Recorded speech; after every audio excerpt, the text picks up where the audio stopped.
Bonjour à toutes, bonjour à tous. Veuillez m'excuser pour ce démarrage extrêmement chaotique, mais il y a des... Je suis désolé, j'ai des problèmes de stabilité de connexion Internet qui m'ont obligé à faire quelques réglages de dernière minute. J'espère que nous réussirons à avoir une émission malgré tout qui se déroulera dans des conditions, je dirais, acceptables. Désolé, j'ai voilà. Donc, ce soir, une nouvelle émission des Mercredis de l'Espoir consacrée à un thème que nous menons avec l'association dont je suis membre, Recours Constitution, vers un procès de l'élection présidentielle. Voilà, c'est sérieux. Nous allons attaquer l'État en justice pour faire le procès de l'élection présidentielle, le procès du système des parrainages. Voilà donc le thème de ce soir, et nous allons voir ce que cela contient et je dirais le fond important, je dirais, solide, juridiquement solide, de ce que nous reprochons à l'État dans ce mécanisme qui est actuellement en œuvre pour l'élection présidentielle. Avant cela, comme à l'accoutumée, je dirais, nous allons observer ce que nous dit Lao Tzu dans le Tao Te Ching, un extrait du numéro 36. Et c'est très important cette citation parce qu'elle est vraiment, on peut l'appliquer à plein de situations. Le doux ou le mou triomphe du dur. Le lent triomphe du rapide.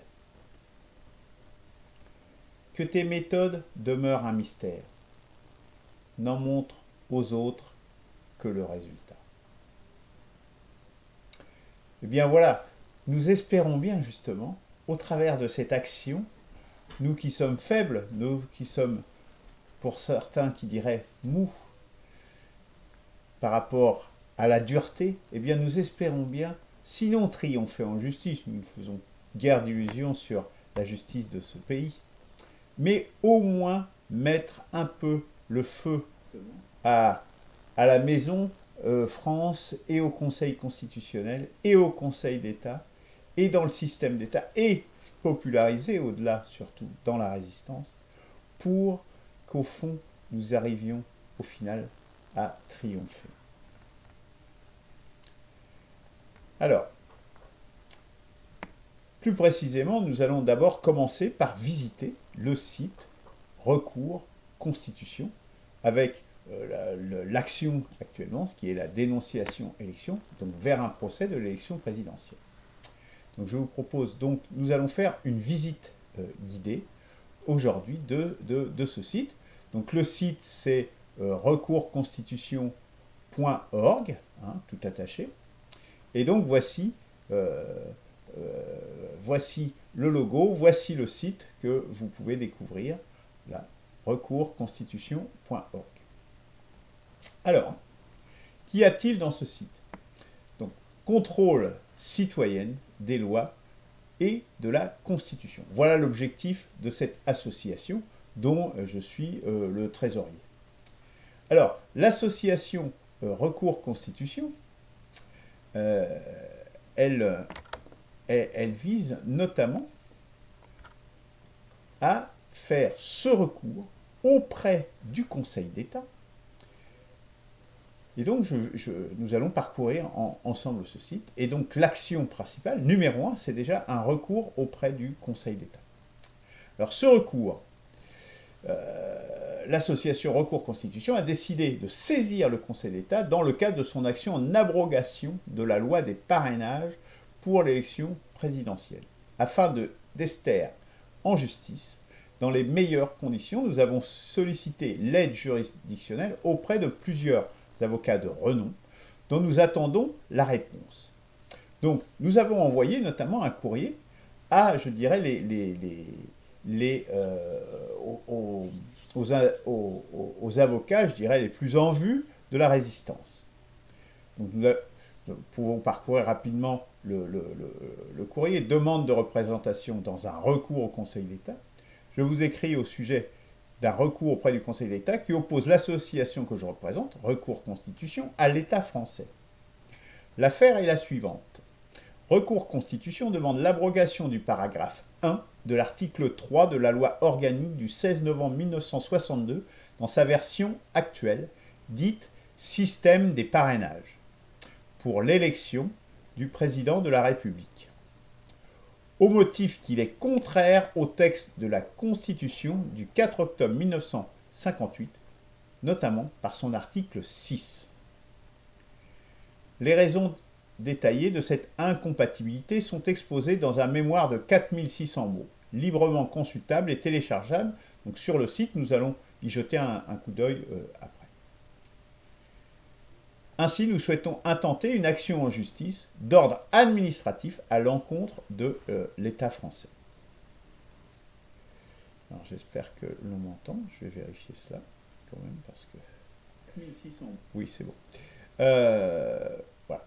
Donc là, nous lui proposons de le rencontrer et qu'il nous assiste. Évidemment, nous sommes une association désargentée, hein, même si nous avons une cotisation, je dirais, de 10 € hein, pour les gens qui veulent nous rejoindre. Et nous vous appelons à nous rejoindre dans cette association qui mène cette action aujourd'hui, mais qui vise aussi à en mener d'autres par le futur. Mais celle-ci, je dirais, c'est quand même une action emblématique.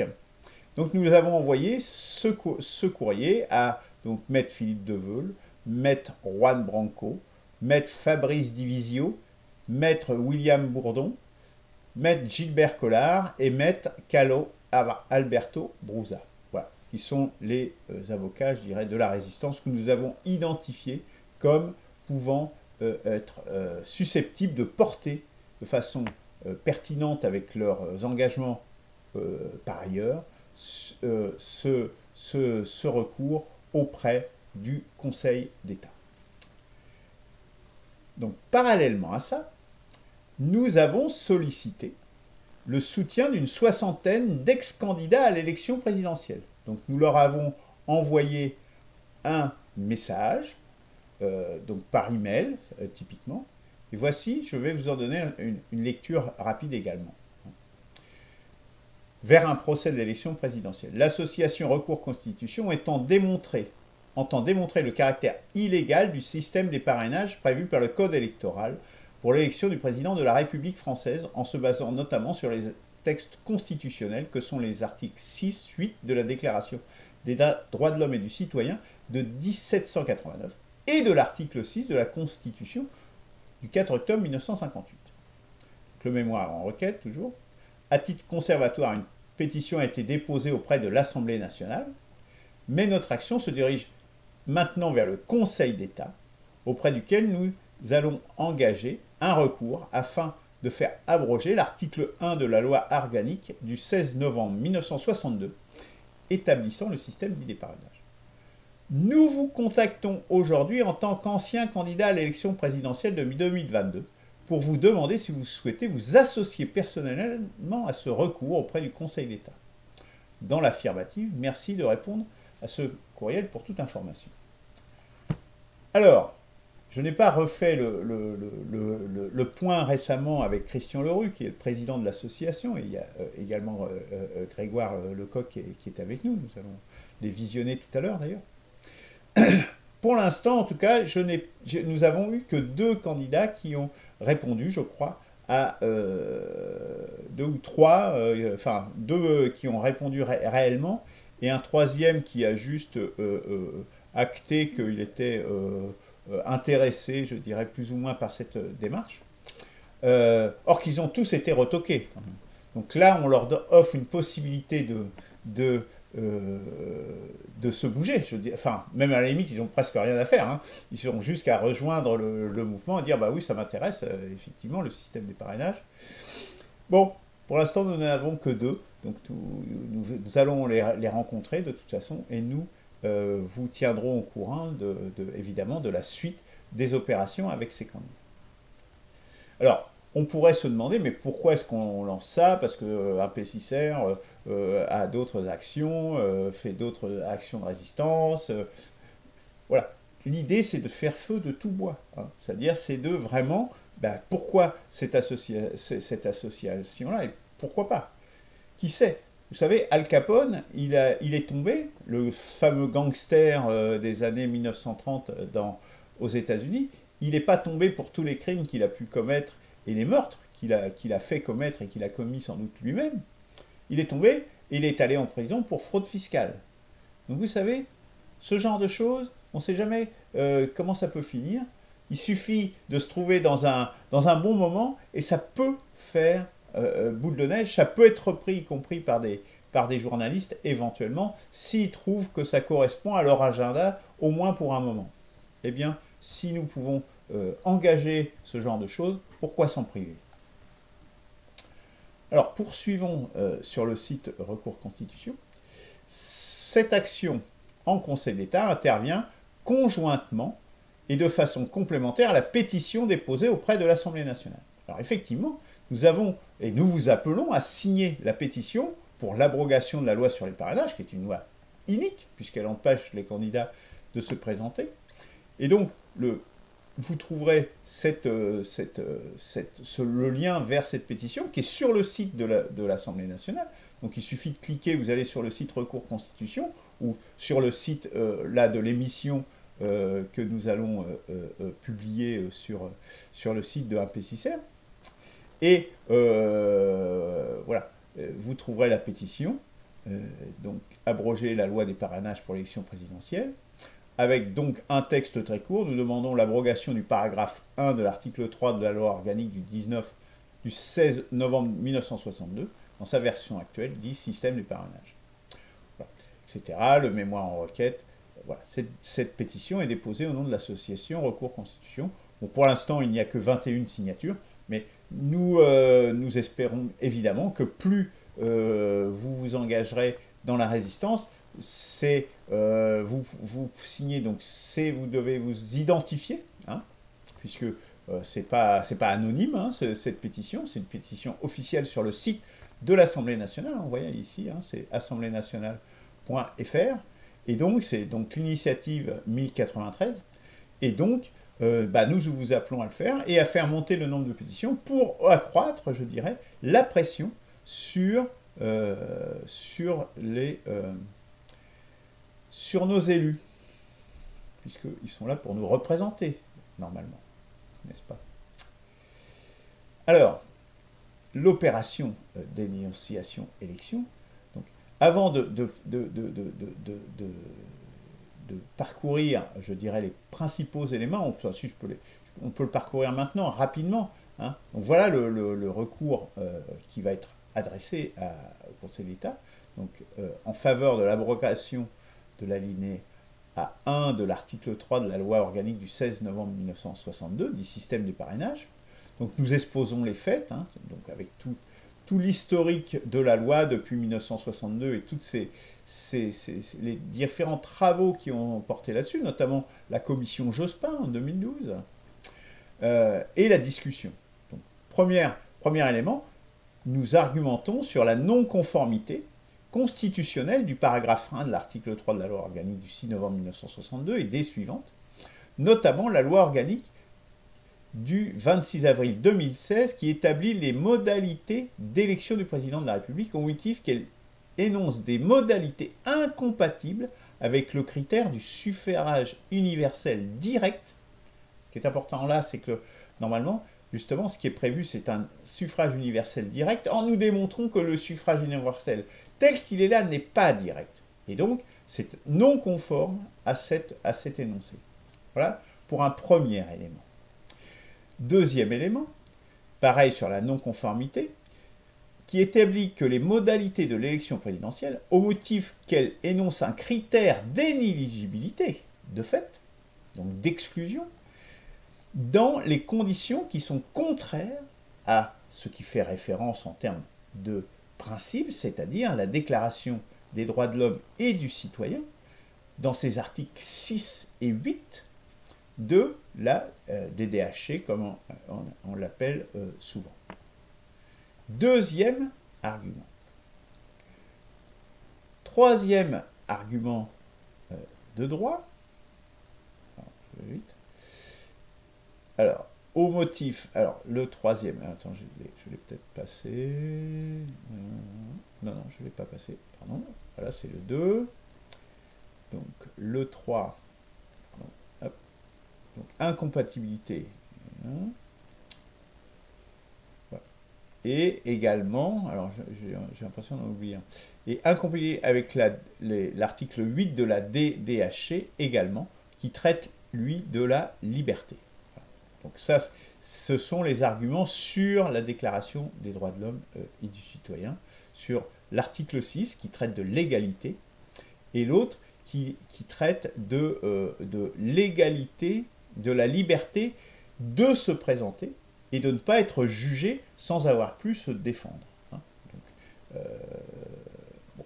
Si vous voulez vraiment rentrer dans le détail, je vous invite à le lire in extenso. C'est un texte juridique, donc ça s'appuie sur des arguments de droit. Hein. On n'est pas là pour dire bah, ça c'est plus ou moins légitime, etc. Non, il faut s'appuyer sur des arguments de droit, sur des arguments textuels, en disant voilà, le texte de référence dit ça, le texte de principe dit ça, la loi dit le contraire, n'est pas conforme à ce que dit le principe. Voilà, c'est en droit que nous attaquons. C'est pas sur des principes, on dit ah non, c'est pas normal, etc. Non, il n'y a pas de jugement de valeur. C'est purement factuel, purement sur des critères juridiques. Voilà donc le mémoire en requête tel que nous allons le déposer auprès du Conseil d'État. Nous attendons évidemment les réponses des différents avocats. Pour l'instant, nous avons eu une réponse qui nous a pas qui a été négative, parce qu'ils disent qu'ils n'ont pas le temps de s'occuper de ce genre de choses. Voilà. Donc nous allons maintenant regarder les vidéos de Christian Leroux, qui est le président de cette association, qui en est je dirais le porteur principal.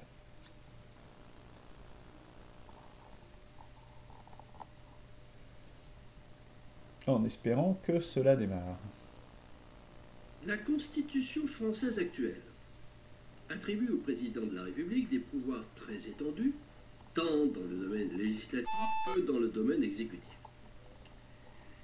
La question de savoir si la concentration d'autant de pouvoirs dans une seule personne est une bonne chose ou une mauvaise chose, de tel point de vue ou de tel autre point de vue. Cette question n'entre pas dans le cadre de mon propos de ce jour.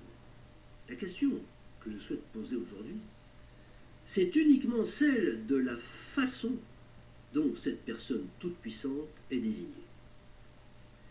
Car je me cantonnerai dans une objectivité la plus rigoureuse possible en précisant encore la question. La procédure de l'élection du président de la République française est-elle légale du point de vue de sa conformité à la Constitution? Eh bien, le fait que cette question n'ait jamais été posée en ces termes ne constitue pas la preuve encore d'une réponse positive. C'est pourquoi nous ne devons pas craindre de nous reporter tout simplement à la Constitution elle-même, et plus précisément à son article 6, qui dit que le président de la République est élu pour 5 ans au suffrage universel direct. Or, c'est ici que surgit le problème. Car il apparaît que le Code électoral, table de droit d'un niveau inférieur à la Constitution, le Code électoral refuse précisément au peuple le choix direct, c'est-à-dire le libre choix, de son guide suprême, le président de la République, en obligeant à ce que celui-ci soit d'abord présélectionné, préélu en quelque sorte, par un collège restreint de représentants. Eh bien, cette violation de la Constitution, ce véritable déni de démocratie dans un pays qui énonce pourtant dans l'article 1er de sa Constitution que la France est une république démocratique, Cette violation doit être dénoncée. C'est la raison pour laquelle, en tant que membre du bureau du collectif Dénonciation-Élection, j'appelle tous les vrais démocrates à nous rejoindre et à soutenir notre action visant à faire abroger le système des parrainages pour l'élection du président de la République française, et ceci par toutes les voies juridiques et judiciaires nécessaires. Je les invite également à consulter le mémoire en requête par lequel notre collectif Dénonciation-Élection entend démontrer le caractère illégal du système des parrainages prévu par le Code électoral pour l'élection du président de la République. En ce mémoire se basant notamment sur les textes constitutionnels, que sont les articles 6 et 8 de la Déclaration des droits de l'homme et du citoyen, et de l'article 6 de la Constitution du 4 octobre 1958. Je vous remercie. Voilà donc pour la première vidéo, donc, qui donne des arguments et le principe, je dirais, de notre recours. Je vais vous passer la petite vidéo que j'ai pu faire également à cette occasion, qui donne un point de vue, un éclairage un peu différent. Toujours les mêmes. Voilà ce que nous avons eu comme choix à l'élection présidentielle d'avril 2022. Pas étonnant d'avoir alors toujours le même résultat. Un mondialiste néolibéral élu car il occupe le centre. Macron. Car les idéologues de gauche et de droite sont incapables de dépasser leur confort intellectuel et leurs intérêts boutiques. Le résultat, une vie politique toujours plus pauvre, avec toujours plus d'abstention et de désintérêt. Pourquoi? À cette situation de blocage, une raison majeure, le système des parrainages qui empêche toute émergence d'autres discours, d'autres propositions politiques. Car les notables déjà installés ne veulent pas de voix directement issues du peuple, des voix qu'ils ne contrôleraient pas. Oui, seule l'opposition contrôlée est autorisée. C'est pour cela que les parrainages ont été alloués au dernier moment aux Poutou et autres Zemmour. Dénonciation-Élection, c'est l'initiative pour briser cette muraille antidémocratique. Car si notre pays se veut le berceau de la démocratie, alors ce système des parrainages des candidats par les élus est fatalement illégal. Eh bien oui, il l'est. Nous l'avons démontré dans notre mémoire en requête. C'est ce que nous montrerons par le recours en justice que nous lançons maintenant. Vous pouvez nous aider à réaffirmer la démocratie en signant notre pétition Dénonciation-Élection. Et plus encore, en adhérant à l'association Débat Citoyen. Vive la démocratie.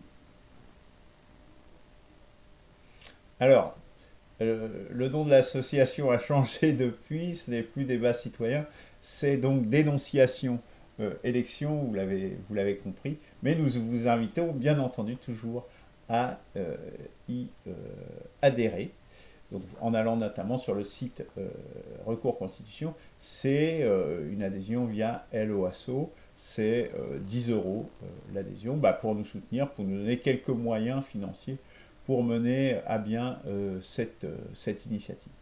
Dernière vidéo, celle de notre ami Grégoire, que je vous diffuse dès maintenant. Bonjour chers internautes, nous sommes le jeudi 6 octobre 2022 et je souhaite vous faire part d'une information de la plus haute importance. Vous allez me dire, importance pour qui? Pour tous. Pour tous les Français qui m'écoutent et qui pensent, à juste titre, faire un petit quelque chose pour la démocratie. À l'instant où vous regardez cette vidéo, une équipe de passionnés et de spécialistes de la politique ont décidé, le 17 septembre 2022, la création d'une association ayant pour intitulé Recours Constitution. C'est évidemment une association loi 1901 à but non lucratif avec des statuts qui ont été déposés à la préfecture de Villeurbanne et dont l'annonce figure au journal officiel de la République. Bon, concrètement, on fait quoi avec cette association? Recours Constitution s'est donné pour objectif d'exercer un contrôle citoyen sur les lois et la Constitution française. Oui, vous avez bien entendu. Je répète, un contrôle citoyen sur les lois et la Constitution française. La démarche est strictement juridique et se base sur un raisonnement objectif. On peut découper la démarche en 2 phases. La première est la phase d'étude. Recours Constitution identifiera tout article de la Constitution française contenant certains critères d'imprécision ou d'incohérence, empêchant une interprétation claire. En d'autres termes, ce qui pourrait conduire à l'arbitraire. Je vous donne un exemple. Un juge ou un collège de magistrats serait tenté, par exemple, d'arbitrer un article de loi et de donner un avis subjectif. Une interprétation de la loi contraire à l'intérêt général. Puis vient la deuxième phase, la phase d'action. L'association mettrait en œuvre tout type d'action judiciaire en vue de faire abroger chaque article ainsi identifié. Vous allez me dire, tout ça c'est bien joli. En somme, vous avez déjà un article visé. Oui, nous en avons un. Recours Constitution s'attaque à un pilier de la Constitution française. Plus précisément, une loi organique rédigée en 1958, modifiée en 2016, sur laquelle on peut déceler des critères d'imprécision et empêchant de fait une interprétation claire. Cette loi est utilisée tous les 5 ans. Vous me suivez ? Il s'agit de la loi instituant le système des parrainages, préalable à l'élection du président de la République française. Pour ce faire, Recours Constitution a produit un mémoire en requête, il est consultable publiquement. Vous le trouverez ci-dessous, en bas de la vidéo, j'ai ajouté le lien. Par ce mémoire, l'association Recours Constitution demande l'abrogation du paragraphe 1 de l'article 3 de la loi organique du 25 avril 2016, dit système des parrainages, pour l'élection du président de la République française au motif de son caractère illégal au regard de la Constitution. Comme première action, Recours Constitution demande à l'État français de proposer par référendum de nouvelles modalités qui soient jugées compatibles avec la Constitution dans le cadre de cette élection. Également, une pétition sera en circulation et a pour destinataire final la Commission des lois de l'Assemblée nationale. Nous vous en dirons plus dans les prochaines semaines. Aussi, si vous êtes intéressé par cette initiative, n'oubliez pas de vous abonner à la page Recours Constitution et de soutenir par votre suivi et like l'association. Je vous en remercie. Voilà, merci Grégoire. Donc, je vais maintenant passer en revue rapidement les arguments, les rappeler, les arguments juridiques présentés par Recours Constitution pour aller vers un procès de l'élection présidentielle, justement. La Constitution ne précise pas les conditions d'éligibilité des candidats. Elle dit que c'est libre. Elle délègue cette tâche à une loi organique. Mais dès lors, ça c'est un critère complètement anticonstitutionnel, car comment soumettre une condition de fond, comme savoir qui peut se présenter, à une loi qui est d'un niveau juridique inférieur? C'est juste impossible. Ça serait un critère périphérique du style la hauteur d'un immeuble, des considérations techniques. Mais là, on n'est pas sur des considérations techniques. On est sur la question de savoir fondamentalement qui peut se présenter, qui est éligible ou pas. C'est vraiment le fond. Surtout, qui plus est, sur une élection aussi fondamentale et aussi personnalisée que l'est l'élection présidentielle. Donc c'est bien évidemment un critère d'inconstitutionnalité tout à fait évident. Deuxième argument de nature juridique, la Constitution ne précise pas les conditions d'éligibilité des candidats. Pardon, je reviens. Ah, j'ai 2 fois le même. Voilà, excusez-moi. Donc, ce qui revient... excusez-moi, j'ai 2 fois le même transparent. Donc, ce qui revient en fait, en plus, à faire que le suffrage est indirect. C'est-à-dire que on soumet, non pas de façon directe, or ce qui est indiqué dans la loi, dans la Constitution, que le suffrage doit être direct. Or là, le suffrage, de fait, devient indirect. c'est le premier argument juridique. Par ailleurs, si c'est non conforme, cette loi, aux articles 6 et 8 de la Déclaration des droits de l'homme et du citoyen de 1789, qui dit « La loi est l'expression de la volonté générale.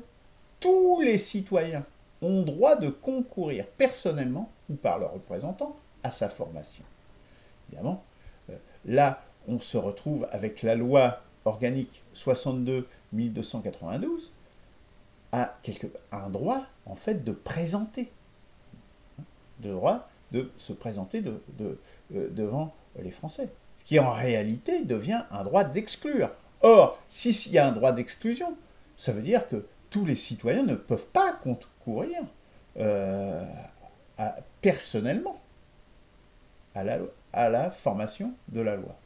Voilà une deuxième incongruité et illégalité.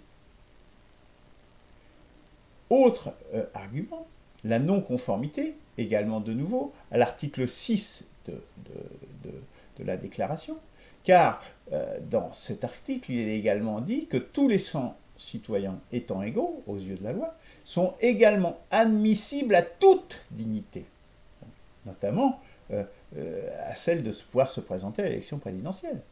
Ici, de toute évidence, nous avons une rupture d'égalité des citoyens, ce qui est en plus, c'est une première chose, mais ce qui est en plus contradictoire avec un arrêté, je crois, de 1972, Ducatel contre Krivine, du Conseil constitutionnel lui-même.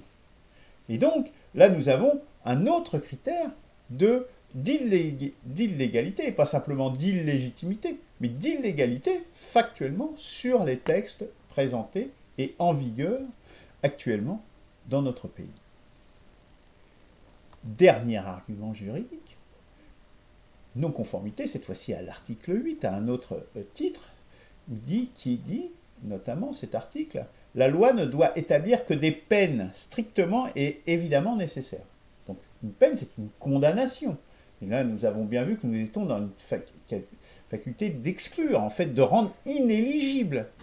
Or, un jugement équitable doit être rendu, seul peut être rendu pour entreprendre, c'est-à-dire entraver sur la liberté. Or qu'en fait, ici, on a une entrave à la liberté puisqu'on devient inéligible par un jugement qui n'est absolument pas équitable, qui est juste une règle posée dans une loi organique et appréciée par le simple Conseil constitutionnel. En quoi est-ce un jugement équitable?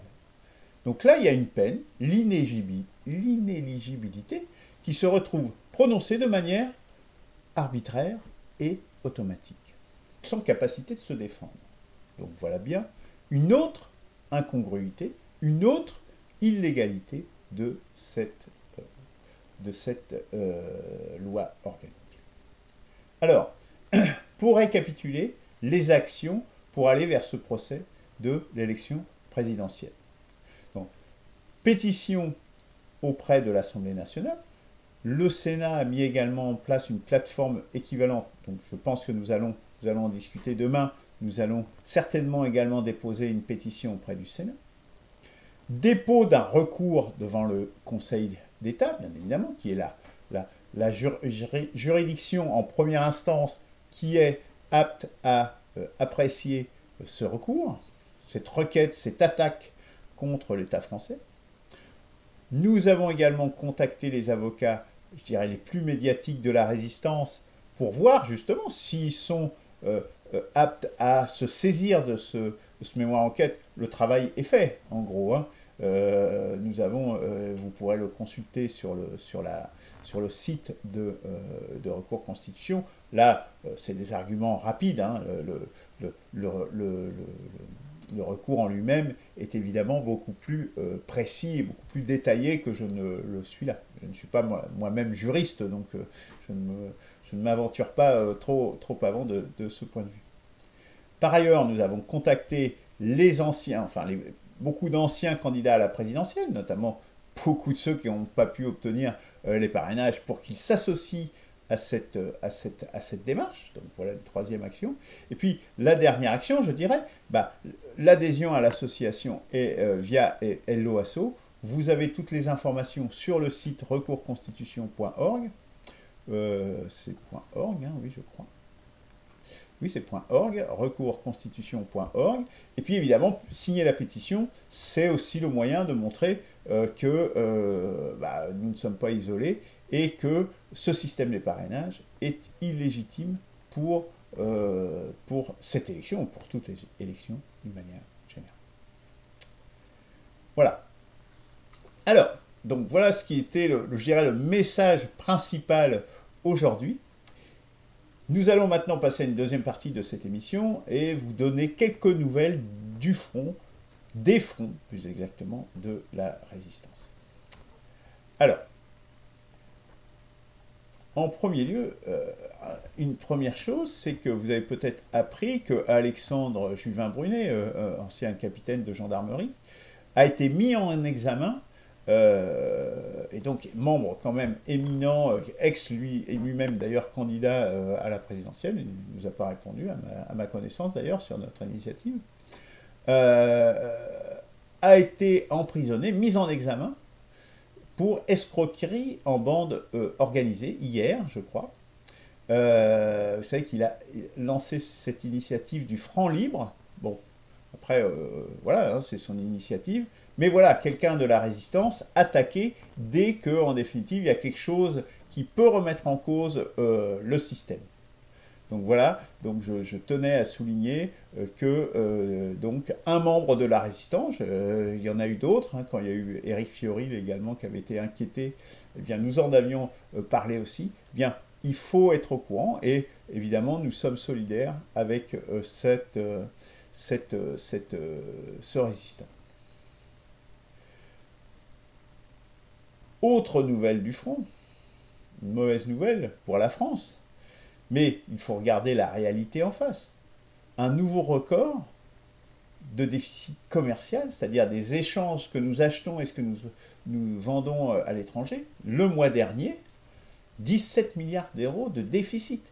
C'est-à-dire que chaque mois, nous nous appauvrissons, non seulement par l'endettement de l'État, qui est une autre chose, mais là, c'est le déficit de ce que toutes les entreprises françaises vendent à l'étranger et de ce qu'elles achètent à l'étranger. 17 milliards sur un mois. Nous avons un décrochage énorme.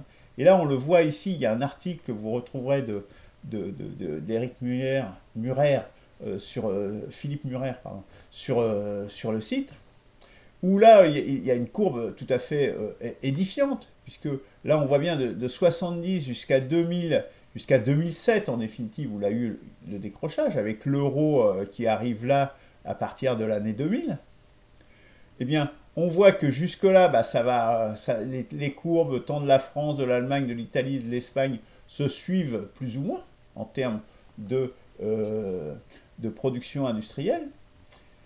Mais là, à partir de 2007, là, c'est le décrochage. Déjà, un peu avant, on voit que ça commence déjà, les courbes commencent déjà à s'écarter. Puis 2007, là, il y a un trou. Tout le monde a un trou, mais sauf que l'Allemagne réussit, elle, à suivre la courbe et la tendance précédente, or que la France, l'Italie, l'Espagne s'effondrent à partir de ce moment-là et régressent. Et bien voilà la situation avec notamment cet euro qui nous plombe littéralement nos économies et ne profite en définitive qu'à l'Allemagne. Donc le pays s'appauvrit sans cesse et s'endette de plus en plus. C'est une situation qui ne peut pas durer. Et puis, les chocs qui arrivent, les chocs de la barbarie qui arrivent, hein, avec le Covid, la guerre, le climat. Un article des Échos, donc c'est pas des complotistes, hein, c'est pas Juvin-Brunet, c'est pas Luc Laforêt, c'est pas je ne sais qui. C'est les Échos qui disent, reprenant un rapport de la BERD, donc de la Banque européenne du développement, là, donc c'est des banquiers, donc, voilà, ils disent il n'y aura pas de retour à la normale. Le monde ne redeviendra pas à la normale, selon la BERD, c'est-à-dire qu'on a subi un décrochage définitif avec les chocs qu'il y a eu à partir du Covid-19, donc de 2019, hein, de fin 2019 notamment. Sont montés ceux qui étaient là précédemment. Hein. Ils étaient là, on voit bien que le décrochage, là, c'est 2007, hein, principalement. Donc voilà la situation. Donc voilà quelques nouvelles de la résistance et du front, de manière générale. Alors, la semaine prochaine, parce qu'il y a quand même des motifs d'espoir, il y a eu le rassemblement ce week-end à Pétos, en Vendée, rassemblement des pensées libres, qui a été vraiment très intéressant. Donc, je pense que c'était un moment de partage de la résistance qui s'est retrouvé là. Ça a été vraiment très intéressant. Ben, nous étions là, donc là, le droit naturel, clé du rebond civilisationnel.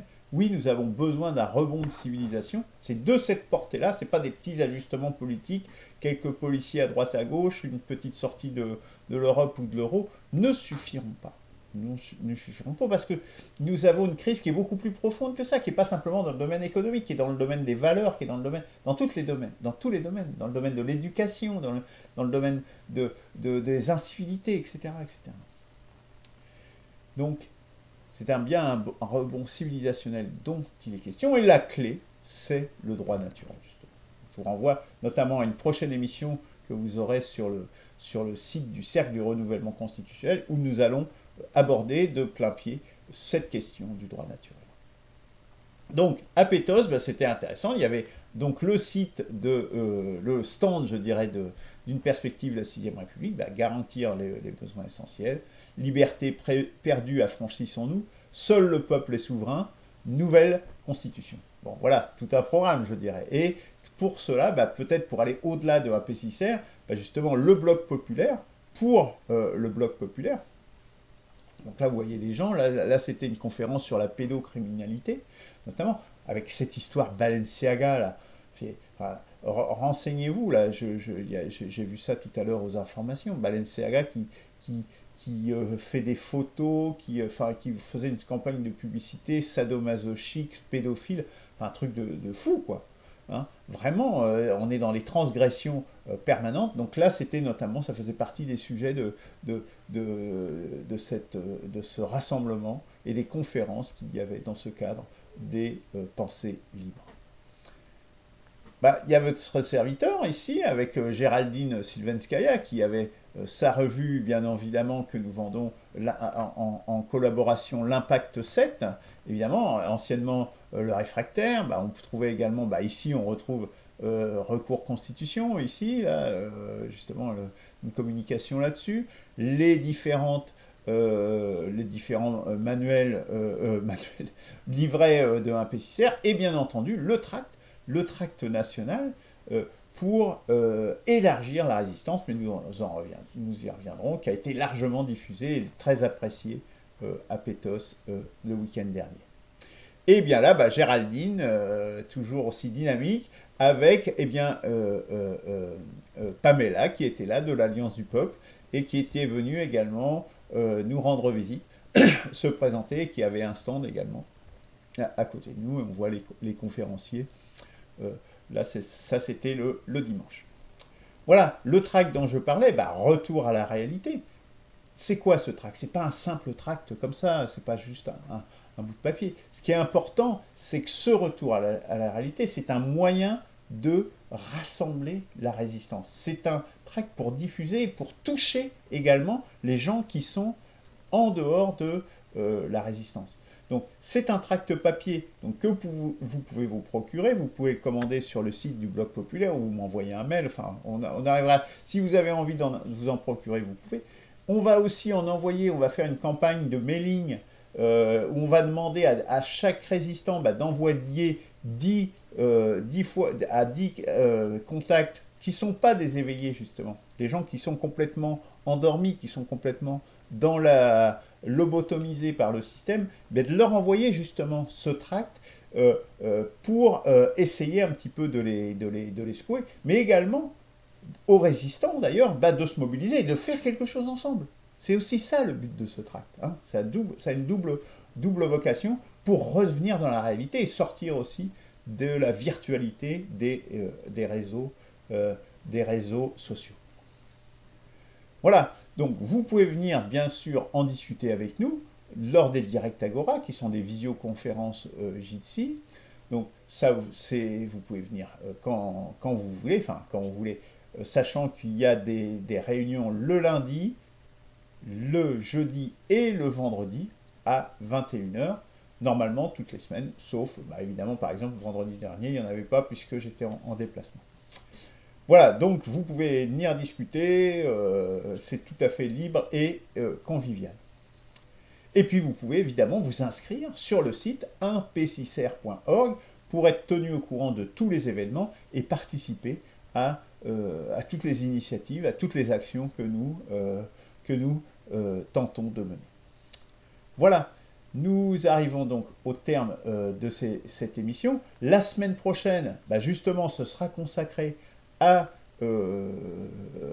ce week-end à Pétos, ce week-end de la résistance, que vraiment, personnellement, j'ai vraiment beaucoup apprécié, qui a été un grand moment de la résistance pour se ressourcer, je dirais, pour se retrouver entre nous. C'est aussi ça l'intérêt de ces manifestations, et je remercie les organisateurs d'avoir mis ça sur pied, puisque ça nous a permis de nous retrouver et de se dire nous ne sommes pas seuls. Et donc ce tract aussi, c'est un moyen simple, facile, qu'on ne peut pas nous interdire de faire, de communiquer et de se retrouver ensemble, de se rassembler. Voilà, je vous dis à la semaine prochaine, je vous souhaite une bonne fin de soirée et donc à très bientôt pour agir.